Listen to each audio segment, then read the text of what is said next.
हर surgery को एक जैसा कंपेयर करना। डॉक्टर साहब के साथ मुझे भी पढ़ाई करने का, मैं डॉक्टर साहब से तीखे क्वेश्चन भी पूछूंगा। उठा के ले जाते हैं, जो इंजरी नहीं हुआ रहता है ये सब कभी कभी मूवमेंट में इंजरी हो जाता है। हमारे जो कुल्हिया लोग इन्हीं के यहाँ इलाज कराते हैं और बहुत कम पैसे में इलाज कराते हैं। परसेप्शन है लोगों का कि कोई डॉक्टर छोटा क्लिनिक से एक बड़ा जब सेटअप डालता है तो लोगों को लगता है कि वहाँ पे शायद फीस महंगा हो जाएगा। क्या सच्चाई है, क्या नया क्या है? हम लोग इंडोस्कोपिक स्पाइन सर्जरी रीडिंग को एकदम शॉक में आते हैं पेशेंट, उस हॉस्पिटल को तोड़फोड़ करेंगे। 15-20 बांग्लादेश के पेशेंट का हमने ज्वाइंट रिप्लेसमेंट किया है। डॉक्टर यहाँ पे काम कर रहे हैं, बहुत कम में काम कर रहे हैं। देखिए अंदर इतनी टैलेंट थी कि वो बाहर सेट हो सकते थे।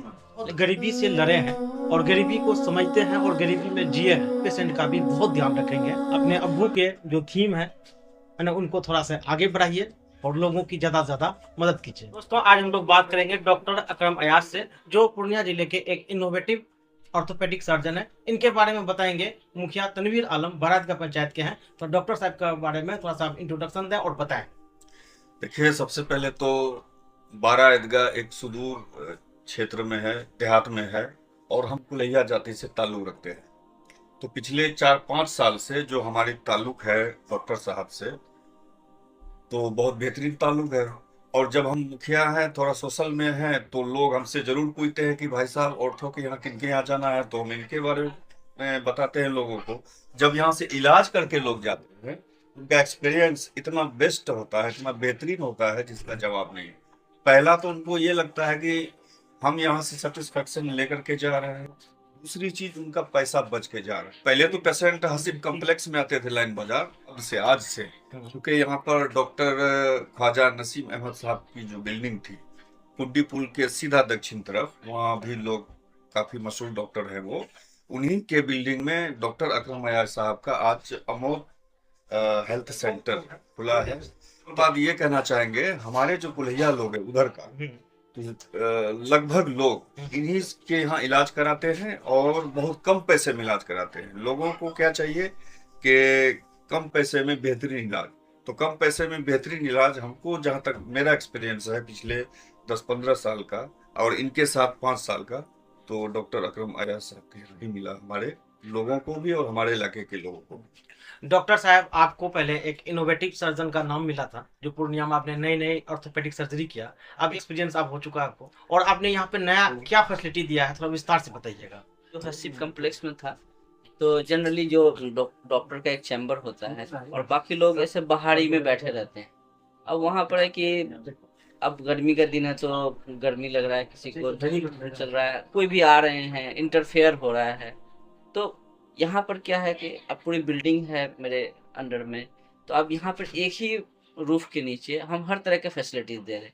जिससे पेशेंट कोई इंटर किया तो सबसे पहले तो है कि उसका एक कंफर्ट लेवल उसका होना चाहिए। अक्सर पेशेंट आता है तो अब डॉक्टर को दिखा दिया, उसके बाद कहीं पर पड़ा हुआ है, जांच कराने के लिए कहीं और जा रहा है, एक्सरे कराने के लिए कहीं और जा रहा है, दवाई खरीदने के लिए कहीं और जा रहा है। तो ये पेशेंट का मोर्बिडिटी और बढ़ाता है, भागते रहते लोग इधर उधर।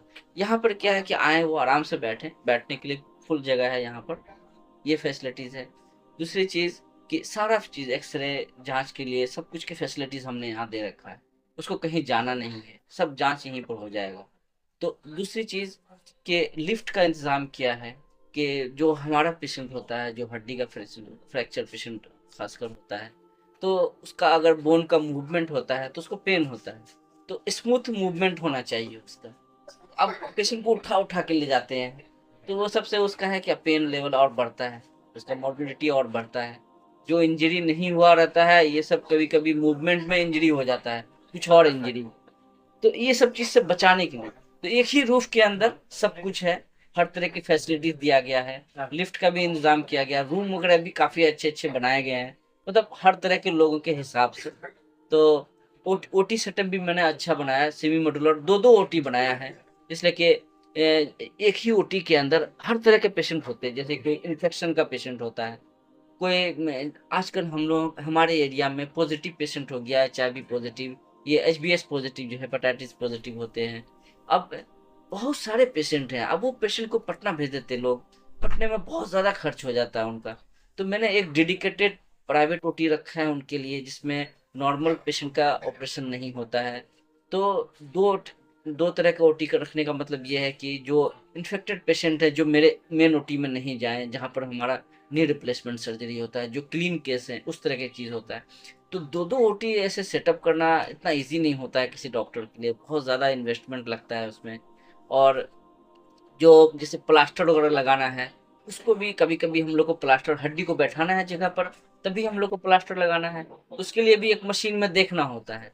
तो मैंने 2 मशीन रखा है, एक नीचे में रखा है इमरजेंसी में, कि प्लास्टर लगाने के लिए हम उसको ओटी में नहीं ले जाएंगे इसलिए कि मेरा ओटी खराब हो। डॉक्टर साहब के साथ मुझे भी पढ़ाई करने का मौका मिला, अलग सी बात, मैं भी अलग प्रोफेशन में हूँ, इसलिए मैं डॉक्टर साहब से कुछ तीखे क्वेश्चन भी पूछूंगा। डॉक्टर साहब ये बताइए कि अक्सर पूर्णिया में एक परसेप्शन है लोगों का कि कोई डॉक्टर छोटा क्लिनिक से एक बड़ा जब सेटअप डालता है तो लोगों को लगता है कि वहाँ पे शायद फीस महंगा हो जाएगा, क्या सच्चाई है क्या, या इसमें थोड़ा सा आप एक्सप्लेन कीजिए। नहीं, सच्चाई तो इसमें कुछ भी नहीं है। जो वहाँ पे खर्च होता था, वहाँ पर जो हम इम्प्लांट लगाते थे, देखिए जैसे मैं हड्डी का डॉक्टर, मैं अपना बात करता हूँ, तो मुझे क्या करना है, वो पेशेंट का हड्डी को फिर से वैसे ही बनाना है, चोट लगने से पहले जैसे उसकी हड्डी थी, तो वो हड्डी उसी तरह बन जाएगी। तो जैसे ऊपर वाले ने बना के दिया है उसको, तो फिर से वो उसी तरह काम ले सकते, पूरी जिंदगी ले सकते।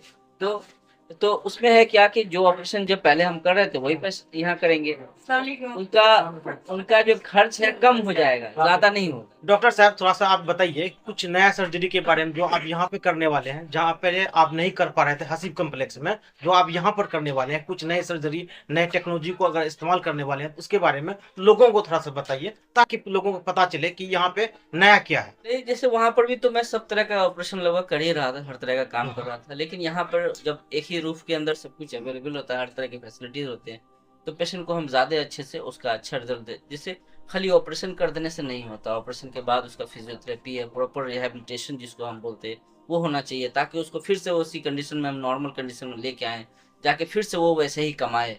तो ये जो प्रोसेस होता है ओवरऑल, उसमें हेल्प मिलता है अगर इस तरह की फैसिलिटीज आप जनरेट करते हैं। तो खासकर जैसे अभी हम लोगों ने शुरू किया, जैसे स्पाइन के मामले में इंडोस्कोपिक स्पाइन सर्जरी, वो लेटेस्ट चीज़ है, बिल्कुल लेटेस्ट चीज़ है। आप अगर बड़े शहर जाएंगे या यूरोप चले जाते हैं, अमेरिका चले जाते हैं, जो कंडीशन के लिए वो एंडोस्कोपिक सर्जरी रिकमेंड करते हैं, वो सब फैसिलिटीज़ हम लोग यहाँ पे शुरू किए हैं। स्पाइन के किसी भी तरह का प्रॉब्लम के लिए हम लोग कर रहे हैं इस तरह का काम। खासकर पेल्विक फ्रैक्चर, एक उसको बहुत एडवांस फ्रैक्चर माना जाता है, उसको मैनेज करना थोड़ा सा मुश्किल होता है। उस तरह के कंडीशन को, ब्लीडिंग, वो एकदम शॉक में आते हैं पेशेंट, उस तरह का वो जो चैलेंजिंग केस होता है, अक्सर लोग उसको रिफ़र कर देते हैं। उनको ये खदशा रहता है, डर रहता है कि अगर हम ये पेशेंट को कुछ हो जाएगा तो घर वाले असॉल्ट करेंगे हम पर, हॉस्पिटल को तोड़ फोड़ करेंगे। तो उस तरह के फैसिलिटीज उसको है कि अगर पेशेंट को रिफ़र करेंगे तो रिफ़र करने में अक्सर पेशेंट का डेथ हो जाता है, लेकिन उसको अगर सही से प्रॉपर तरीके से मैनेज किया जाए तो उसकी जान को हम बचा सकते हैं। हम लोगों ने वहाँ पर भी, पुराने सेटअप पर भी कई पेशेंट को इस तरह का मैनेज किया है, लेकिन यहाँ पर फैसिलिटीज़ हमको ज़्यादा है, हम ज़्यादा अच्छे से उसको मैनेज कर सकते हैं। अच्छा डॉक्टर साहब, मैंने सोशल मीडिया पे एक वीडियो देखा था जिसमें कि एक बंगाली भाषा में लोग बात कर रहे थे, लेकिन उसमें आपका जब नाम आया डॉक्टर अकरम अयाज, तो मुझे लगा कि शायद वो नी के बारे में कुछ बात कर रहे थे। क्या आपके यहाँ बाहर के भी पेशेंट आते हैं क्या? मैंने बंगाल के तो बहुत पेशेंट किया, मैंने बांग्लादेश के कई, मुझे लगता है कि 15-20 बांग्लादेश के पेशेंट का हमने ज्वाइंट रिप्लेसमेंट किया है। जो हिप रिप्लेसमेंट सर्जरी है, नी रिप्लेसमेंट सर्जरी, बांग्लादेश के पेशेंट का मैंने वो किया। क्यों आते हैं, सस्ते की वजह से या नहीं, अच्छा काम आप करते एक हैं? पेशेंट आए थे, उनको हाँ। उनका अच्छा रिजल्ट लगा, और अच्छा। अल्लाह का शुक्र है जितने भी पेशेंट आए हैं सबके अच्छा रिजल्ट हैं। तो हम्म। अक्सर आते रहते हैं, बांग्लादेश से तो बहुत पेशेंट आते हैं। चलिए, आप नया तो सेटअप अब बंगाल के तो आते हैं, पूर्णिया में तो बंगाल के तो आते हैं, हाँ, बंगाल के काफी लेकिन आते हैं। वहां से अच्छा लगा कि बांग्लादेश से भी लोग आ रहे हैं। चलिए, आपका हॉस्पिटल आगे बढ़े, लेकिन मेरा एक गुजारिश होगा, गरीबों का ध्यान रखिएगा। ठीक हाँ, है। ये तो आप लोगों की दुआ है। आप हम लोग तो इस इलाके से बिलोंग करते हैं। हाँ। जब कोई भी डॉक्टर यहाँ पे प्रैक्टिस करने के लिए आता है तो ये दिमाग में रखना चाहिए लोगों को, असल में गलत मैसेज है लोगों के यहाँ के, डॉक्टर पैसा कमाने के लिए। जो भी डॉक्टर यहाँ पे काम कर रहे हैं बहुत कम में काम कर रहे हैं। देखिए, जो जैसे हम बता रहे हैं आपको, जैसे ज्वाइंट रिप्लेसमेंट मैंने किया, किसी पेशेंट का हिप रिप्लेसमेंट सर्जरी किया, तो वो इम्प्लांट कौन बना रहा है? एक यूरोप में कोई कंपनी बैठी है, जर्मनी में, वो बना रही है। तो सेम इम्प्लांट दिल्ली में बैठा हुआ डॉक्टर भी लगा रहा है, मैं भी लगा रहा हूँ, अमेरिका में और जर्मनी में बैठ करके डॉक्टर भी वही इम्प्लांट लगा रहा है। आप कंपेयर कर लो, हिप रिप्लेसमेंट सर्जरी जो दिल्ली में होता है, जो चेन्नई में होता है, जो पटना में होता है, पूर्णिया में होता नहीं, वो तो देखा, है, रेट इम्प्लांट तो बहुत। वो वही लगा रहे हैं, सेम इम्प्लांट लगा रहे हैं। ऑपरेशन तो वो डॉक्टर जो जानते हैं इसके, सब डॉक्टर जो हड्डी के डॉक्टर हैं सब लोग नहीं जानते इसके, इसको रिजल्ट देना। तो जो भी कर रहे हैं आखिर वो उस लेवल के डॉक्टर हैं, इम्प्लांट तो वही लगा रहे हैं। तो फिर भी इतना सस्ते में क्यों कर रहे हैं? आप कंपेयर करो ना वहाँ से।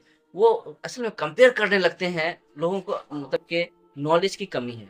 वो हर सर्जरी को एक जैसा कंपेयर करने लगते हैं। हर सर्जरी अलग-अलग चीज़ है।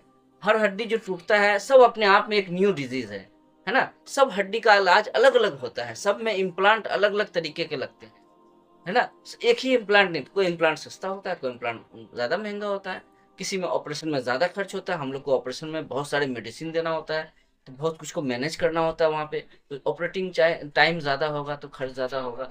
तो ये सब चीज़ को लोग, हमारे एरिया के लोग नहीं समझ पाते। वो सब कुछ को एक ही चीज़ समझते हैं। इस वजह से लेकिन सेम फैसिलिटी जो पहले लोग, वही मैं बार-बार कह रहा हूँ कि जिस चीज़ के लोग रेफ़र कर देते थे, अभी पूर्णिया में बैठ के कर रहे हैं। अब यहाँ पर हर फील्ड में देखिएगा Purnia one of the best centre है। इस पूरे सीमा आप देखिएगा, जो पूरे पटना में भी जो इलाज हो रहा है, वही इलाज आपको पूर्णिया में कर रहे हैं लोग, लेकिन लोग उसका रिगार्ड उतना नहीं देते हैं। तो फेथ कीजिए, अपने एरिया के लोगों पर फेथ कीजिए। कोई यहाँ पर आपसे पैसा कमाने के लिए नहीं बैठे हैं। सबके अंदर टैलेंट है, सबके अंदर इतनी टैलेंट थी कि वो बाहर सेट हो सकते थे, लेकिन वो पूर्णिया चूज़ किए हैं। उनको, हमको अच्छा लगता है कि हम अपने एरिया के लोगों को दोस्तों, बताते मैं हैं। डॉक्टर साहब को जानता हूँ, इनके साथ मैंने भी पढ़ाई किया है और इनके अब्बू का इंतकाल बहुत पहले ही हुआ था और ये बहुत गरीबी से लड़े हैं और गरीबी को समझते हैं और गरीबी में जिए हैं। और मुझे पूरा उम्मीद है कि ये गरीब पेशेंट का भी बहुत ध्यान रखेंगे और अपने अब्बू मोहतरम को याद करते हुए अल्लाह ताला उनको जन्नत दे, है ना? आमीन। और जन्नत दे। और आप अपने अब्बू के जो थीम है ना, उनको थोड़ा सा आगे बढ़ाइए और लोगों की ज़्यादा से ज़्यादा मदद कीजिए। जी, बेशक।